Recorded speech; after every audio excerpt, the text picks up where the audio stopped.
এখন আপনারা আমার হাতে সোডিয়ামের একটি টুকরো দেখছেন, যা কয়েক বিলিয়ন ট্রিলিয়ন সোডিয়াম অ্যাটম দিয়ে তৈরি। আচ্ছা, আপনি কি কখনো ভেবে দেখেছেন এই অ্যাটমের মধ্যে এমন কি আছে যার জন্য একটি মেজারেবল মাস অথবা ওজন তৈরি হচ্ছে? তাহলে আসুন কোয়ান্টাম কেমিস্ট্রির একটি সুন্দর কনসেপ্টকে সহজভাবে বোঝা যাক। আমরা জানি অ্যাটম প্রোটন, নিউট্রন এবং ইলেকট্রন দিয়ে তৈরি।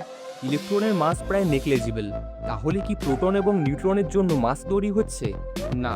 আমরা যদি নিউক্লিয়াসকে আরও জুম করি তাহলে আমরা দেখতে পাবো প্রোটন ও নিউট্রন আরও ছোট ছোট পার্টিকেলস দিয়ে তৈরি, যেগুলোকে কোয়ার্কস বলে।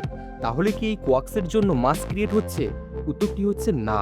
এইবারে আরেকটু জুম করে দেখা যাক। এইবারে আমরা দেখতে পাবো এই কোয়ার্কসগুলো যাতে নিজের জায়গায় থাকে, এর জন্য একটি এনার্জি এই কোয়ার্কসগুলোকে ধরে রেখেছে, যার নাম গ্লুয়ন। হ্যাঁ, এই গ্লুয়নই অ্যাটমে প্রায় 98 থেকে 99% মাস ক্রিয়েট করে। এখানে আপনাদের প্রশ্ন থাকতেই পারে, এনার্জি কিভাবে মেজারেবল মাস ক্রিয়েট করছে? খুব ফেমাস একটি ইকুয়েশন যেটি আমরা সবাই জানি, E equal to mc square. এটাকে এভাবেও লেখা যায়, mass equal to energy divided by c square. এখানে গ্লুয়নের এনার্জি পুট করে ইকুয়েশন সলভ করলেই ইজিলি আমরা মাস পেয়ে যাব। এই বিষয়ে আরও ডেপথে জানতে হলে কমেন্টে জানান।